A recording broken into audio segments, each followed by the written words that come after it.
பேரன்புமிக்க இலியாஸ் அவர்கள் எழுதி தொகுத்துள்ள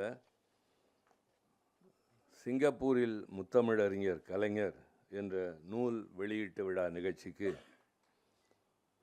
தலைமை பொறுப்பேற்று நூலினை வெளியிட்டு உரையாற்றி அமர்ந்திருக்கின்ற திராவிடர் கழகத்தினுடைய தலைவர், தமிழர் தலைவர் என்று கலைஞர் அவர்களால் அன்போடு அழைக்கப்படுகின்ற நம் எல்லோருக்கும் ஆசிரியர் ஐயா கி வீரமணி அவர்களே,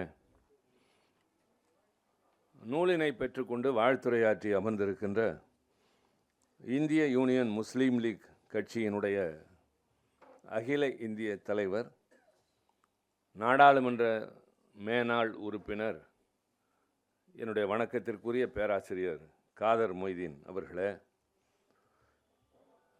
இந்த நிகழ்ச்சியிலே பங்கேற்று முன்னதாக உரையாற்றி இருக்கிற அறிஞர் பெருமக்களே, வரவேற்புரை ஆற்றியிருக்கின்ற தம்பி இர்ஷாத் அவர்களே, பெரியோர்களே, தாய்மார்களே, உங்கள் அனைவருக்கும் அன்பான வணக்கம். இந்த நிகழ்ச்சியிலே நான் கலந்து கொள்ள வேண்டும் என்று ஆசிரியர் ஐயா அவர்கள்தான் என்னை செல்லிடப்பேசியிலே அழைத்தார்கள். அவர் சொல்லி எதையும் தட்டியதில்லை, அவர் சொல்லையும் நாங்கள் என்றும் தட்டியதில்லை. எனவே பல்வேறு பணி, நேற்றைய தினம் டெல்லியிலே 3 கூட்டங்கள், இன்றைக்கு ஆந்திர பிரதேசத்திலே சட்டமன்ற உறுப்பினர்களுக்கான ஒரு பயிற்சி முகாம், இவையெல்லாம் இருக்கிற போது எப்படி வர முடியும் என்ற போது அதெல்லாம் நீங்கள் வருவீர்கள் என்றார். அது என் மீது கொண்ட நம்பிக்கையினால் மட்டுமல்ல, எதிர்பார்ப்பினாலும், என்னை பற்றி தெரிந்த காரணத்தாலும். எனவே நான் அங்குமிங்கும் சென்று விரைந்தோடி வருகிற வழியில் மின்னம்பலம் தம்பி காமராஜ் அவர்கள் ஒரு முக்கியமான பிரச்சனை தொடர்பாக ஒரு நேர்காணலை கேட்டார். அதையும் கொடுத்துவிட்டு நான் பறந்தோடி வந்திருக்கின்றேன். நிகழ்ச்சி முடிவதற்குள்ளாக வந்து சேர வேண்டுமே என்ற சஞ்சலம் மனதிற்குள் இருந்தாலும் நிகழ்ச்சியை அவ்வளவு விரைவாக ஆசிரியர் முடிக்க விட மாட்டார் என்ற நம்பிக்கையும் இருந்தது. நான் சுற்றுப்பயணத்தில் இருந்து 2 தினங்களுக்கு முன்னால் ஊர் திரும்பிய போது இந்த நூல் என் கையில் கிடைத்தது. ஒரு காலத்தில் நூல்கள் வாங்க முடியாமல் தத்தளித்திருக்கிறோம். விரும்பியதெல்லாம் வாங்கி படிக்க முடியாமல் நூலகத்தில் சென்று படித்திருக்கிறோம். நான் ஐஏஎஸ் தேர்வுக்கு தயாரான போது இப்போது இருப்பதைப் போல வசதி வாய்ப்புகள் இல்லாத நிலையில் நூலகங்களில் தான் நான் சென்று படித்திருக்கின்றேன். பழைய புத்தக கடைகளில் சென்று அங்கே பேரம் பேசி பல புத்தகங்களை வாங்கியிருக்கிறோம். ஆனால் இப்பொழுது நூல்கள் வந்து குவிகின்றன. வாங்குகிற சக்தியும் நமக்கு இருக்கிறது, வாங்கி தருகிற அன்பர்களும் இருக்கிறார்கள். அண்மை காலத்திலே நாம் ஏற்படுத்திய அறிவு புரட்சியின் காரணமாக மேடையில் அணிவிக்கப்படுகின்ற பகட்டாடையை விட பயனாடை என்று ஆசிரியர் சொல்வார். அதற்கு பதிலாக நூல்களை தாருங்கள் என்று முதலமைச்சர் முதற்கொண்டு அவர் வழியில் எல்லோரும் சொல்லி நிறைய நூல்கள் வருகின்றன. பலவற்றை படிப்பதற்கு நேரமில்லை. எனக்கு படிப்பதற்கு வாய்ப்பு என்று சொன்னால் பயண நேரங்களில் மட்டும்தான். எவ்வளவு களைப்பு இருந்தாலும் ஒவ்வொரு முறையும் செல்லுகிற போது எதையாவது ஒன்றை தேர்ந்தெடுத்து பயண நேரத்தில் நான் படிப்பது. சில பேர் விமானத்திலே பறக்கிற போது கூட செல்லிடப்பேசியில் படம் பார்த்து கொண்டிருப்பார்கள், அல்லது கணிப்பொறியிலே எதையாவது செய்து கொண்டிருப்பார்கள். ஆக அங்கேயும் போய் அவர்களை இந்த கருவிகள் விடுவது இல்லை. நம்மாலும் அது இல்லாமல் இப்பொழுது இயங்க முடியவில்லை, அது ஒரு புறம். ஆனால் விமானம் ஏறிய உடனேயே இதை தனியாக வைத்துவிட்டு நான் கையில் இருந்த நூலை படிக்க ஆரம்பித்து விடுவேன். பெரும்பாலும் அது பயனுள்ளதாக இருக்கும். நாடாளுமன்ற பணிகள் தொடர்பாக அல்லது அண்மை காலத்திலே மிகவும் நேசித்து நம்மை கவர்ந்த ஒரு புத்தகமாக இருக்கும். இந்த முறை நான் எடுத்து சென்றது இலியாஸ் அவர்கள் எழுதிய சிங்கப்பூரில் முத்தமிழறிஞர் கலைஞர் என்ற அந்த புத்தகமும், நேற்றைய கூட்டம் என்னுடைய தலைமையில் நடக்க வேண்டிய கூட்டம் என்ற காரணத்தால் அதற்கு தேவையான குறிப்புகளோடு நான் சென்றேன். ஆக அந்த நேரத்திலே படித்தது தான், திரும்பி வருகிற போது புரட்டியது தான். எனவே நான் தொடக்கத்திலிருந்து கடைசி வரை வரி விடாமல் படித்தேன் என்று சொல்ல நான் தயாராக இல்லை. பொதுவாக இது போன்ற விழாக்களுக்கு வருகிற போது முழுமையாக படித்துவிட்டு வருவதுதான் வழக்கம். ஆனால் இதற்கு அப்படி அவசியமே இல்லை. 3 நாட்கள் ஒரு தலைவர் மேற்கொண்ட பயணத்தை 330 பக்கங்களில் எழுதுகிற ஆற்றல் இலியாசுக்கு மட்டும்தான் உண்டு. நான் கூட இந்த நூலின் வேறு ஏதாவது இருக்கும் என்று எண்ணினேன். ஆனால் அதை சுற்றியே அவருடைய அந்த நூல் இருந்ததை அறிந்த பொழுதும், ஏற்கனவே ஆசிரியர் ஐயா அவர்கள் அந்த பகுதிகளிலே சுற்றுப்பயணம் செய்தபோது ஆற்றிய உரைகளை அவர் நூலாக தொகுத்திருக்கிறார். ஆக இது ஒரு அரும்பணி. நான் இலியாஸ் அவர்களை பிளாட்டோ என்று அழைக்க விரும்புகின்றேன். என்ன காரணம் என்று உங்களில் சிலர் யோசிக்கலாம். பிளாட்டோ என்ற அறிஞன் இல்லை என்றால் சாக்ரட்டிஸ் என்ற சிந்தனையாளனை உலகம் அறிந்திருக்காது. சாக்ரட்டிஸ் பெரும் சிந்தனையாளன். உலகத்தின் முதல் முன்னோடியாக கருதப்படுகின்ற அந்த சாக்ரட்டிஸ் பேசியது நிறைய, சிந்தித்தது நிறைய, ஆனால் எழுதுகிற பழக்கம் கிடையாது. அவர் ஆற்றுகின்ற கூட்டங்களில் தொடர்ந்து சென்று கேட்கிற வாய்ப்பினை பெறுகின்ற பிளாட்டோ என்ற அவருக்கு மாணவனாக மாறிய இளைஞன் இவருடைய அறிவு சிந்தனை என்பது காற்றிலே கரைந்து போய்விடக்கூடாது என்று எழுத ஆரம்பிக்கிறார். அப்படி அவர் எழுத ஆரம்பித்து கடைசியாக அவர் சிறைச்சாலையிலே சொல்லுகிற கடைசி வார்த்தை வரை பிளாட்டோ இல்லை என்றால் சாக்ரட்டிஸின் வாழ்க்கையும் தெரிந்திருக்காது, வாழ்க்கையில் நடந்த நிகழ்வுகளும் தெரிந்திருக்கின்றது. அதற்காக நாம் அவருக்கு நன்றி சொல்ல வேண்டும். பல பேருக்கு பல உண்மைகளைப் போல இதுவும் தெரியாது. அந்த பிளாட்டோ கடைசி காலத்தில் இப்பொழுது சிந்தனையாளர்கள் வரிசையில் வைத்து போற்றப்படுகிறவர் கடைசி நாட்களிலே சந்தையிலே ஏடம் விடப்பட்ட அவலமும் நடந்தது என்பதும் பல பேருக்கு தெரியாத ஒன்று. ஆர்க்கிமிடிஸ் என்ற மிகப்பெரிய கணித ஆசிரியர், அவருடைய அந்த கணித குறியீடுகள் என்பவை ஒரு பெரிய உலகத்திற்கு முன்னோடியாக இருந்தது என்று சொல்வார்கள். அவர் எப்படி மறைந்தார் என்றால், ஒரு நாள் மன்னன் ஆர்க்கிமிடிஸை அழைத்து வர சொல்லி காவலனை அனுப்புகிற போது காவலன் உன்னை மன்னர் அழைக்கிறார் என்று சொல்கிறான். அவர் குனிந்து கொண்டே, என்னை தொந்தரவு செய்யாதே, நான் ஒரு கணக்கு செய்து கொண்டிருக்கிறேன் என்கிறார். மன்னன் அழைத்து வர மறுக்கிறாயா என்று வாளை எடுத்து தலையை சீவி விடுகிறான். ஆக அழைக்கப் போனது யார், அழைக்கப் போனது யாரை என்பதை பார்க்கிற போது ஒரு பெரிய மகத்தான மனிதனை அழைப்பதற்கு ஏதும் அறியாத ஒருவனை அனுப்பிய காரணத்தால் ஒரு அரியமான உயிரை நாம் இழக்க நேர்ந்தது. இதெல்லாம் வரலாற்று பக்கங்களிலே இருக்கக்கூடிய மறைந்திருக்கக்கூடிய சில உண்மைகள். நான் நேற்றைக்கு கூட ஒரு நிகழ்ச்சியில் பேசினேன். சில பெண்களை உலகம் அறியாமலே போகிறது. நாடாளுமன்றத்தில் கூட நான் பேசியிருக்கிறேன், the unsung heroines of freedom fight என்று. விடுதலை போராட்ட காலத்தில் மறக்கப்பட்ட, மறைக்கப்பட்ட, தெரிந்து கொள்ளப்படாமலே போன பெண்கள் உண்டு. ஜான்சி ராணியை தெரியும், ஓரளவிற்கு வேலு நாச்சியாரை தெரியும், குயிலியை தெரியாது, கர்நாடக மாநிலத்தில் இருந்தவர்களை பற்றி தெரியாது. அதுபோல் சிப்பாய் கலகம் என்று சொல்லப்படுகிற அந்த புரட்சி நேரத்தில் ஈடுபட்ட பெண்களை பற்றி தெரியாது என்றெல்லாம் பேசி இவைகளெல்லாம் பாட புத்தகங்களில் வர வேண்டும் என்று பேசியிருக்கிறேன். அது மாதிரி பாரதியார் எழுதிய கவிதைகள் இன்றைக்கு நூல் வடிவத்திலே நம்மிடம் உலவி கொண்டிருக்கிறது என்றால் அதற்கு காரணம் வேறு யாருமே அல்ல, அவருடைய மனைவி அவையற்றையெல்லாம் சேர்த்து வைத்து நூலாக வெளியிட்டது தான். செல்லம்மா இல்லை என்றால் பாரதியார் இல்லை, லக்ஷ்மிபாய் இல்லை என்றால் செண்பகராமன் பிள்ளை இல்லை. செண்பகராமன் பிள்ளை இறந்தது 1934 ஜெர்மன் மண்ணில். கடைசி ஆசையாக அவர் சொன்னது, நான் நாடு விடுதலையடைந்து ஊர் திரும்ப வேண்டும் என்று எண்ணினேன். என்னுடைய விருப்பம் சுதந்திர போர்க்கப்பலில் என்னுடைய சாம்பல் செல்ல வேண்டும் என்று சொல்லி இறக்கிறார். 34 ஆண்டுகள் அவருடைய மனைவி அதை பாதுகாத்து வைத்திருந்து, நாடு விடுதலை பெற்றதற்கு பின்னால் ஒவ்வொரு வருடமாக போராடி போராடி அதற்கு பின் இந்திரா காந்தி அம்மையார் பிரதமராக இருந்தபோது தான் நம்முடைய இந்திய நாட்டின் போர்க்கப்பலில் மும்பையிலே இருந்து அது கேரளாவிற்கு கொண்டு வரப்பட்டது. இது பெண்களுடைய வரலாறு என்பதை போல் பிளாட்டோ இல்லை என்றால் சாக்ரட்டிஸ் இல்லை. அது மாதிரி ஒரு 3 நாள் பயணங்களில் நடந்த சுவையான அனுபவங்கள் எலியாஸ் இல்லை என்றால் நமக்கு இல்லை. தமிழ்நாட்டில் எவ்வளவோ பேசியிருக்கலாம். ஆசிரியர் ஐயா அவர்கள் சிங்கப்பூரிலே வலம் வந்தபோது எப்படிப்பட்ட கருத்துக்களை சொன்னார் என்பது அவருடைய நூலை படித்தால்தான் தெரியும். ஆக எழுதலாம், எதை எழுதுகிறோம் என்பது முக்கியம். எது விற்பனையாகும் என்பது அல்ல, எது அதிகமாக படிக்கப்படும் என்பதல்ல, எதை யார் தெரிந்து கொள்ள வேண்டும் என்பதற்காக எழுதுவதுதான் எழுத்து. ஆக அவரை பற்றிய நூல்கள் நிறைய இருக்கின்றன. ஆசிரியர் எழுதிய அற்புதமான நூல்கள் வாழ்வியல் சிந்தனைகளிலிருந்து இன்னும் எவ்வளவோ இருக்கின்றது. ஆனால் அவரை பற்றி யார் எழுதுவார்கள்? அண்ணாவை பற்றி கலைஞர் பேசினார், எழுதினார். இல்லாவிட்டால் அண்ணாவின் சில பரிமாணங்கள் வெளியே இருக்கிற யாருக்கும் தெரிந்திருக்காது. அதுபோல கலைஞரை சுற்றி இருந்தவர்கள் பல பேர், ஆனால் அவரை உணர்ந்து ஊருக்கு சொன்னவர்கள் கொஞ்சம் பேர் தான். மேடையின் மூலமாக 4 பேரை சந்திக்கிற போது அவருடைய பெருமைகளை பேசி அந்த தலைவன் யார் என்று உணர வைப்பது அவரை பின்பற்றுகிறவருடைய கடமை.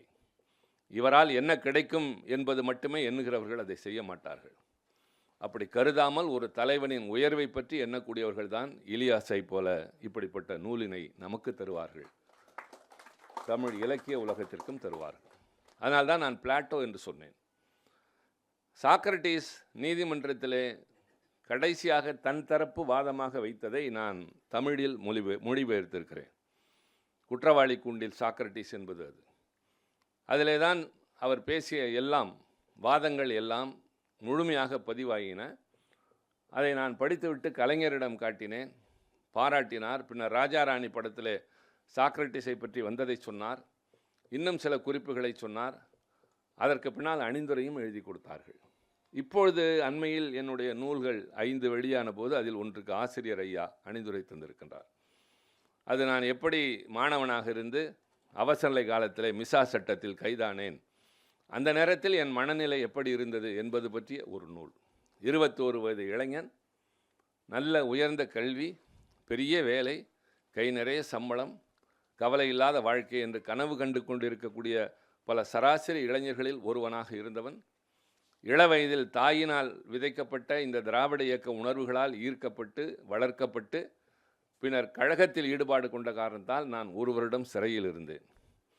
அந்த நேரத்தில் என் மனநிலை எப்படி இருந்தது, சிறை அனுபவம் எப்படி இருந்தது என்பதை எழுதுவதற்கு இவரை விட வேறு யார் சரியானவர்கள் அணிந்துரை எழுதுவதற்கு? இன்றைய தமிழக முதல்வர் தளபதி அண்ணன் மு.க. ஸ்டாலின் அவர்களும் ஆசிரியர் ஐயா அவர்களும் அதற்கு அணிந்துரை தந்திருக்கிறார்கள். எதற்காக இதை குறிப்பிடுகிறேன் என்று சொன்னால், ஒரு நூல் என்று வெளியே வருமையானால் அது சமுதாயத்திற்கு பயன் தர வேண்டும். அதில் இருக்கக்கூடிய கருத்துக்கள் என்பவை மற்றவர்களுக்கு ஏதாவது புதிய கோணத்தை எடுத்து சொல்ல வேண்டும். வரலாற்று புத்தகத்தின் வளவளப்பான அட்டையாக இருப்பதை விட வரலாற்று புத்தகத்திற்குள் 2 வைர வரிகளாக இருப்பது மேல். அட்டையாக இருக்கத்தான் பல பேர் விரும்புகிறார்கள்.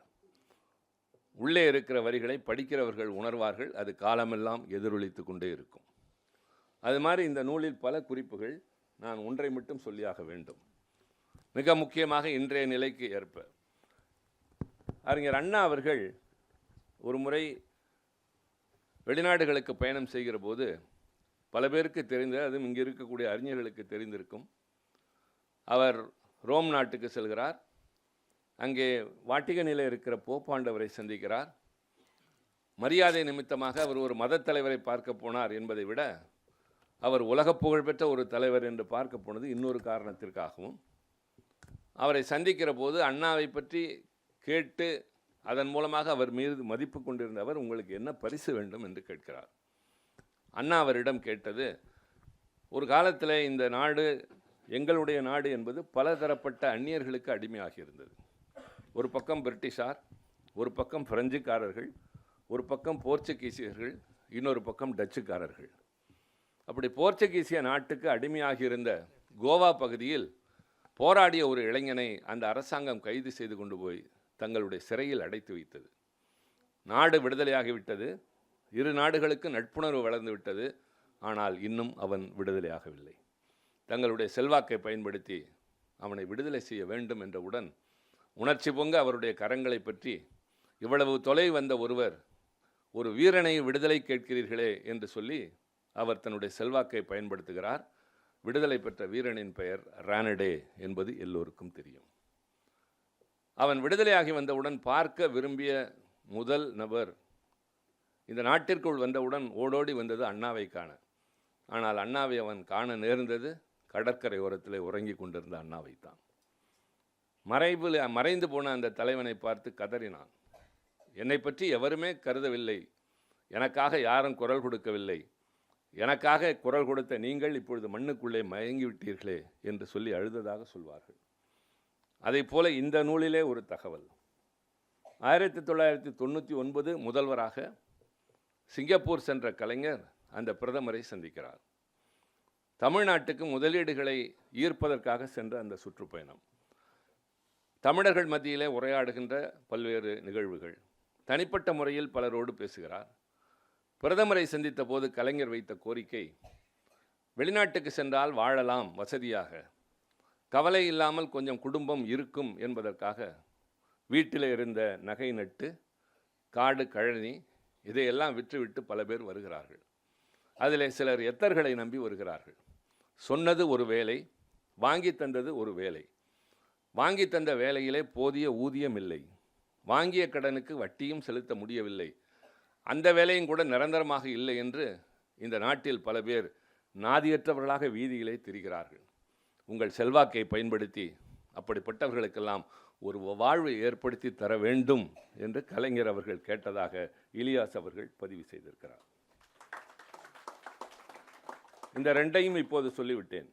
மூன்றாவதாக வருகிறேன். இந்திய நாட்டின் பிரதமர் ஐயா நரேந்திர மோடி அமெரிக்கா போகிறார். இரண்டாவது முறையாக வெற்றி பெற்றிருக்கிற டொனால்ட் ட்ரம்ப் அவர்களை சந்திக்கிறார். சந்தித்து பேசி வாங்கி கட்டி கொண்டு வந்தது நிறைய. அதை பேசுகிற இடம் இதுவல்ல. கடுமையாகத்தான் இந்த முறை அவர்கள் இருவருக்குமான சந்திப்பு இருந்தது என்பது அரசியல் உலகத்தில் அறிந்தவர்கள், அதை பற்றி தெரிந்தவர்களுக்கு தெரியும். நிறைய நம்முடைய உறவுகள் பாதிக்கப்படும் என்கின்ற அளவிற்கு அந்த உரையாடல்கள் இருந்திருக்கின்றன. அதெல்லாம் வேறு. நாங்கள் எதிர்பார்த்தது நாடாளுமன்றத்திலே கூட கேள்வியாக கேட்டோம். என்ன கேள்வி? இந்தியாவிலிருந்து பல பேர் சட்டவிரோதமாக அமெரிக்காவில் குடியேறியிருக்கிறார்கள். அப்படி குடியேறியவர்களை இனங்கண்டு வெளியேற்றுகின்ற வேகமான வேலையில் ட்ரம்ப் அரசாங்கம் ஈடுபட்டிருக்கிறது. திருப்பி அனுப்புகிற போது அமெரிக்க நாட்டினுடைய விமானப்படையின் சரக்கு விமானத்தில் அவர்களை கால்களிலும் கைகளிலும் விலங்கிட்டு, சரியான கழிப்பறை வசதி இல்லாமல், சரியான உணவு கூட இல்லாமல் 40 மணி நேரம் பயண நேரம் என்கின்ற அளவிற்கு துன்புறுத்தி அனுப்பியிருக்கின்றார்கள். நாடாளுமன்றத்தில் இது குறித்து அறிக்கை அரசாங்கம் சமர்ப்பித்த போது நாங்கள் வைத்த கேள்வி, எல்லாம் சரி, இது எல்லா காலமும் நடப்பதுதான் அரசாங்கம் சொன்ன பதில். இது 2012 நடக்கிறது. இப்படித்தான் திருப்பி அனுப்புவார்கள். பெரும்பாலும் சரக்கு விமானத்தில் தான் அனுப்புவார்கள். அப்பொழுது நான் கேட்டேன், எல்லாம் சரி, கைகால்களில் இதற்கு முன்பு சங்கிலிட்டு அனுப்பியிருக்கிறார்களா என்று. அதற்கு பதிலே இல்லை. நாங்கள் எதிர்பார்த்தது என்ன தெரியுமா? கொலம்பியா நாட்டு அதிபர் அமெரிக்க நாட்டு அதிபரிடம் சொல்லியிருக்கின்றார், என்னுடைய நாட்டில் இருந்து சட்டவிரோதமாக உங்களுடைய நாட்டில் யாராவது குடியேறியிருந்தால், நீங்கள் அவர்களை இனங்கண்டிருந்தால் என் தூதரகத்திற்கு சொல்லுங்கள், என் நாட்டு விமானம் வரும், கண்ணியமாக அனுப்புங்கள் என்று கொலம்பியா நாட்டு அதிபர் சொல்லியிருக்கிறார். நம்முடைய பிரதமர் அவரை சந்தித்த போது இதை பற்றி பேசினாரா? என்னுடைய நாட்டிலே இருந்து இங்கு வந்து குடியேறியவர்கள் திரும்புகிற போது அவர்களை அனுப்புவதற்கு நான் விமானம் அனுப்புகிறேன் என்று சொன்னாரா என்றால் இல்லை. அண்ணா ரானடேயின் விடுதலைக்கு கேட்டார். கலைஞர் சிங்கப்பூரிலே வாழ்கிற ஏமாற்றப்பட்டவர்களுக்கு பரிகாரம் கேட்டார். ஆனால் இன்றைய நம்முடைய பிரதமர் அங்கு சென்று என் நாட்டு மக்களை கண்ணியமாக அனுப்புங்கள் என்று கூட கேட்காமல் வந்திருக்கின்றார். இன்னொன்று உங்களுக்கெல்லாம் நினைவிருக்கும். உகாண்டா என்ற நாட்டை இடியமீன் என்ற சர்வாதிகாரி ஆண்டு வந்த பொழுது அங்கே இருந்த வணிக நிறுவனங்கள் பெரும்பாலும் குஜராத்திகளுக்கு சொந்தமானது. அவன் அவர்களெல்லாம் விரட்டிவிட்டு தன் நாட்டில் இருந்தவர்களிடம் அந்த கடைகளையெல்லாம் ஒப்படைக்கிறான். ஒரு பொருளின் தரம் தெரியாமல், விலை தெரியாமல், ஒரு சட்டையில் இருக்கக்கூடிய அளவுதான் அதனுடைய விலை என்று அவர்கள் விற்க ஆரம்பித்து பொருளாதாரம் சிதைகிறது. ஆனால் அதற்குள்ளாக இவர்கள் திரும்பிவிட்டார்கள். எப்படி அவ்வளவு விரைவாக திரும்பினார்கள் என்றால், அப்போது இந்திய நாட்டின் பிரதமராக இருந்த மொரார்ஜி தேசாய் என்பவர் குஜராத் மாநிலத்தை சார்ந்தவர். இங்கிருந்து வரிசையாக நம்முடைய போர் விமானங்களை அனுப்பினார். அவர்களை பத்திரமாக திருப்பி கொண்டு வந்து சேர்த்தார். இப்போது 4 தலைவர்களை பற்றி சொல்லியிருக்கிறேன். அண்ணா ரானடேயின் விடுதலை, கலைஞர் சிங்கப்பூரில் வாழ்கிற தமிழர்களின் விடுதலைக்காக, அடுத்து மொரார்ஜி தேசாய் குஜராத்திகளின் விடுதலைக்காக ஐயா நரேந்திர மோடி போய்விட்டு திரும்பி வந்திருக்கிறார். இந்த நாட்டின் கண்ணியமிக்க பிரதமர். இது அரசியல் அல்ல, நடைமுறையை நான் சொல்லியிருக்கிறேன், அவ்வளவுதான். அதுபோல் இதில் கலைஞருடைய மகள் கனிமொழி கண்ட பேட்டியில் ஒரு கேள்வி இன்றைய நாட்டுக்கு நாளுக்கு ரொம்ப பொருத்தம். தலைவர்களை, குறிப்பாக மறைந்த தலைவர்களை விமர்சிப்பது ஒரு தவறாக இந்த நாட்டில் பார்க்கப்படுகிறதே, இது சரியா என்று கேட்கிறார். அதற்கு கலைஞர் சொல்கிறார், மறைந்தவர்களை பற்றி விமர்சிப்பது என்பது அறிவுஜீவிகளுக்கு வேண்டுமானால் ஏற்றதாக இருக்கலாம். மக்கள் மன்றத்திலே அப்படி பேச ஆரம்பித்தால் மக்களுக்கு அவர்களுடைய பற்றிய நல்ல கருத்துக்கள் மறைந்து ஒரு தவறான பிம்பம் படியக்கூடும் என்பதால் அது தவிர்க்கப்பட வேண்டும் என்று கலைஞர் சொல்கிறார். கலைஞர் தொலைநோக்கு பார்வை உடையவர். மாநில சுயாட்சி தீர்மானம் சட்டமன்றத்தில் நிறைவேற்றப்படுகின்ற போது ஒரு காங்கிரஸ் கட்சியை சார்ந்த உறுப்பினர் எழுந்து கலைஞரை பார்த்து கேட்கிறார், மாநிலங்களுக்கு அதிக அதிகாரம் வேண்டும் என்று கேட்கிறீர்கள், ஒருவேளை மதவாதத்தை முன்னிறுத்துகிற ஜனசங்கம் என்ற கட்சி ஒரு மாநிலத்தை ஆள நேர்ந்தால் அந்த மாநிலம் என்ன ஆகும் என்று கேட்கிறார். அவர் ஒரு கிறிஸ்துவ இனத்தை சார்ந்தவர். ஜேம்ஸ் என்பது அவருடைய பெயர். கலைஞர் சொன்ன பதில் என்ன தெரியுமா? ஒரு மாநிலத்தில் அவர்கள் ஆட்சிக்கு வந்துவிட்டால் என்ன ஆவது என்று கேட்கிறீர்கள், ஒருவேளை இந்த நாட்டையே ஆள வந்துவிட்டால் என்ன ஆகும் என்று கற்பனை செய்து பாருங்கள். அந்த ஜனசங்கம் தான் இன்றைய பாரதிய ஜனதா கட்சி. 1974 கலைஞர் பதில் சொல்கிறார், இது நடக்கக்கூடும், எதுவும் நடக்காது என்று யாராலும் உத்தரவாதம் சொல்ல முடியாது, ஆனால் வருவதை எதிர்கொள்ள வேண்டும். இன்றைக்கு இந்த நாடு பல மொழிகள், பல இனங்கள், பல கலாச்சாரங்கள், பல பண்பாடுகள், பல உணவு முறைகள், பல மதங்கள், பல நம்பிக்கைகள், ஆனால் எல்லாவற்றையும் ஒன்றாக மாற்ற வேண்டும் என்று ஒரு வேகத்தோடு செயல்படக்கூடிய ஒரு அரசை சந்திக்க வேண்டிய, சமாளிக்க வேண்டிய, அதிலிருந்து இந்த நாட்டை விடுவிக்க வேண்டிய பொறுப்பு தான் நம் அனைவருக்கும் இருக்கின்றது. ஆக இந்த மன்றத்தில் கூடியிருக்கின்ற அத்தனை பேரும், எத்தனை பேர் என்பது முக்கியமல்ல, நீங்கள் அத்தனை பேரும் பொது நலனிலே அக்கறை உடையவர்கள். இல்லாவிட்டால் சிங்கப்பூரில் வாழ்கிறவர் இன்னும் ஒரு நல்ல தொழிலை பார்த்து கொண்டு போயிருக்கலாமே என்று கருதாமல் கலைஞரை பற்றி எழுதுகிறார், ஆசிரியரை பற்றி எழுதுகிறார், நூலாக தவழவிட்டு எல்லோரிடமும் அவர்களை பற்றி கொண்டு சேர்க்கிறார் என்றால் இதுதான் ஒரு நல்ல மனிதன், குறிப்பாக தமிழன் செய்ய வேண்டிய கடமை. அப்படிப்பட்ட அந்த பெரிய பொறுப்பினை ஏற்று அவர் சிறப்பாக இந்த நூலினை கொண்டு வந்திருப்பது, நான் கிட்டத்தட்ட படித்து விட்டேன், படிக்கவே இல்லை என்பதல்ல, நான் சொன்னதிலிருந்தே நீங்கள் தெரிந்து கொண்டிருக்கலாம். இன்னும் ஒரு 10-30 பக்கங்கள் மீதி இருக்கும். என் பயண நேரத்தில் கிடைத்த அவகாசம் அவ்வளவுதான். உறங்கக்கூட இல்லை. இரவு நேரத்திலும் தாமதமான உறக்கம்.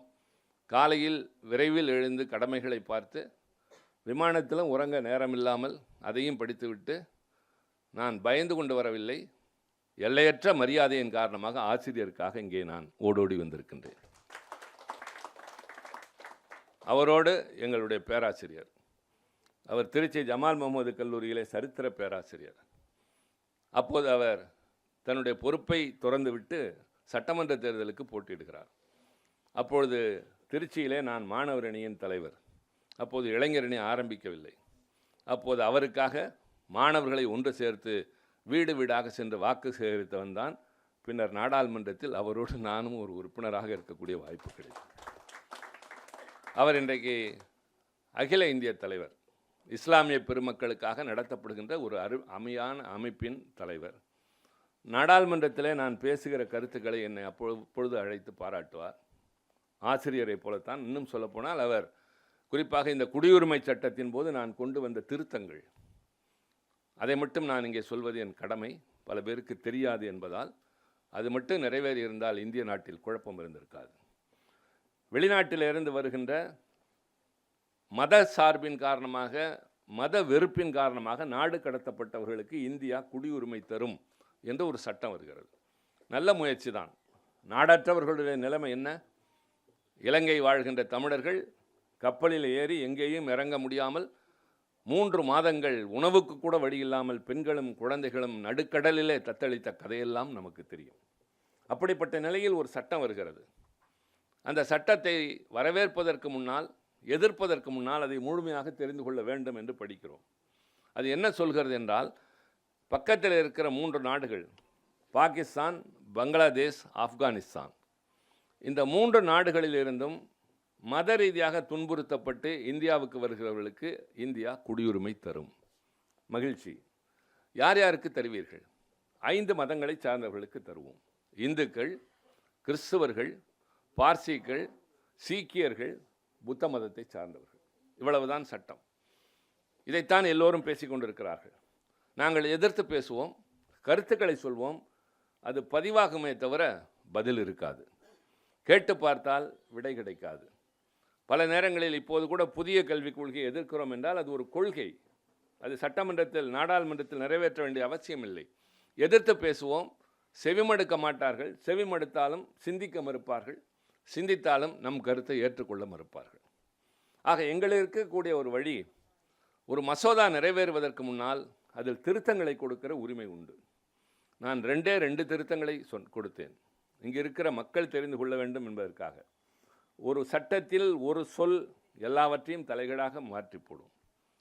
உங்களில் பலருக்கு நினைவிருக்கலாம், சுயமரியாதை திருமண சட்டம் நிறைவேறுகிற போது அந்த சட்டம் நிறைவேறுவதற்கு முன்னால் அந்த மசோதாவை ஆசிரியர் ஐயாவிடம் கொடுத்து பெரியாரிடம் அண்ணா காட்ட சொல்கிறார். பெரியார் ஒன்றும் சட்ட நிபுணர் அல்ல, இவர்தான் சட்ட நிபுணர். ஆனாலும் அண்ணா அவரிடம் அனுப்புகிறார். அவர் பார்த்துவிட்டு இதில் ஒரு திருத்தம் செய்யலாமா என்று ஐயாவிடம் கேட்கிறார். அதற்குத்தான் வந்தோம். ஐயா திருத்தம் செய்து அனுப்புகிறார். என்ன திருத்தம் என்றால், இதுவரை இருக்கிற வைதிக முறை சம்பிரதாயமான திருமண முறையினை மாற்றி மணமக்கள் மாலை அணிவித்து மங்களநான் அணிவித்தால் போதும், அது திருமணமாகும். இது சட்டம். கார்லண்டிங் அண்ட் டையிங் ஆஃப் தாலி. பெரியார் என்ன செய்கிறார் என்றால், அந்த அண்ட் என்ற ஒரு சொல்லை எடுத்துவிட்டு ஆர் என்று போடுகிறார். கார்லண்டிங் ஆர் டையிங் ஆஃப் தாலி. ஆக ஏன் இவ்வளவு குழப்பம், இது ஒன்று போதும் என்று அவர் சொன்னபோது அண்ணா சொன்னாராம், இதுதான் ஐயா, அதனால்தான் அவரிடம் நாம் நிற்கிறோம் என்று. அதுபோல் இந்த குடியுரிமை சட்டத்தில் மசோதாவில் நான் 2 திருத்தங்கள் கொடுத்தேன். 2 தான். இந்த 3 நாடுகளோடு இன்னொரு நாடாக இன்க்ளூட் ஸ்ரீலங்கா. அடுத்து மதங்கள் 5 என்று சொல்லுகிற போது அதிலே ஒரு திருத்தம், இன்க்ளூட் முஸ்லிம்ஸ். முடிந்தது. இந்த 2 மட்டும் சேர்த்திருந்தால் 1.5 லட்சம் இலங்கை அகதிகள் இன்றைக்கு குடியுரிமை இல்லாமல் வாடுகிறார்களே, குடியுரிமை கிடைத்திருக்கும். இஸ்லாமியர்கள் ஜும்மா மசூத் பகுதியிலே பெண்கள் உட்பட ஆயிரக்கணக்கில் கொட்டு மழையிலும் கொடுமையான பணி நேரத்திலும் வெயிலிலும் தொடர்ந்து மாதக்கணக்கில் போராடி கொண்டிருந்து கொரோனா வந்த காரணத்தினால் அந்த போராட்டம் இந்தியா முழுவதும் பரவ நேரத்தில் நின்று போனதே, அந்த கொடுமையும் இல்லாமல் போயிருக்கும். 2 சொற்கள் தான். அரசாங்கம் ஏற்றுக்கொள்ள வேண்டும் என்பது அவசியமில்லை, ஆனால் நாடாளுமன்றத்தில் நிறைவேற்றியாக வேண்டும். இந்த 2 திருத்தங்களை நான் கொடுத்து நன்றாக நீங்கள் கவனிக்க வேண்டும். ஏதோ நாடாளுமன்றம் என்றால் விமானத்தில் போகிறோம், வருகிறோம், ஊர் சுற்றுகிறோம் என்பதல்ல. இரவு பகலாக படிக்கிறோம். ஒரு சட்டம் நிறைவேறுவதற்கு முன்னால் அதை ஒவ்வொரு வரியாக அரசாங்கத்தில் இருப்பவர்களோட அதிக அக்கறையோடும் பொறுப்போடும் படிக்கிறோம். நாங்களும் தயார் செய்கிறோம். இல்லாவிட்டால் நிதியமைச்சர் எங்களை பார்த்து பதறுவாரா?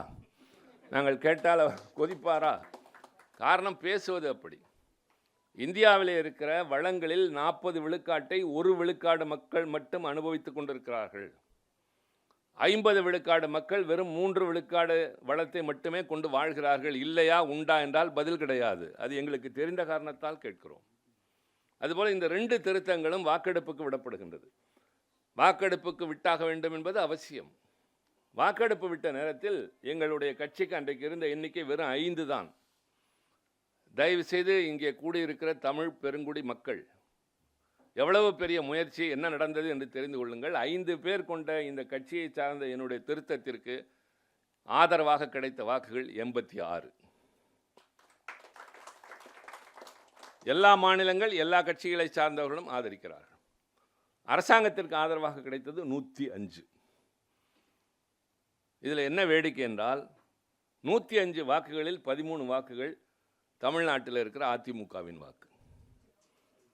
அந்த 105இல் அந்த 13 எங்களிடம் வந்திருக்குமேனால் நாங்கள் 99 ஆகியிருப்போம். அவர்கள் 92 ஆக்கியிருப்பார்கள். இஸ்லாமியர்களுக்கு குடியுரிமை, இலங்கை அகதிகளுக்கு குடியுரிமை. இதை பாழாக செய்தது யார் என்பது அரசியல். ஆனால் நான் சொல்ல விரும்புவது, ஒரு நுட்பமான விஷயத்தை முக்கியமான நேரத்தில் போராட முடியாது. எப்படி ஒரு பெரிய அரசாங்கத்தை சின்னச்சாமி என்கிறவன் தீ குளித்து திகைக்க வைத்தானோ, அதே போல 2 சொற்களினால் திமுகவை சார்ந்த திருச்சி சிவா மாற்றத்தை கொண்டு வர முயற்சிக்கிறேன் என்றால் உங்கள் வழியில் நான் வந்த காரணத்தால். அதனால்தான் நான் இப்போது ஓடோடி வந்தது.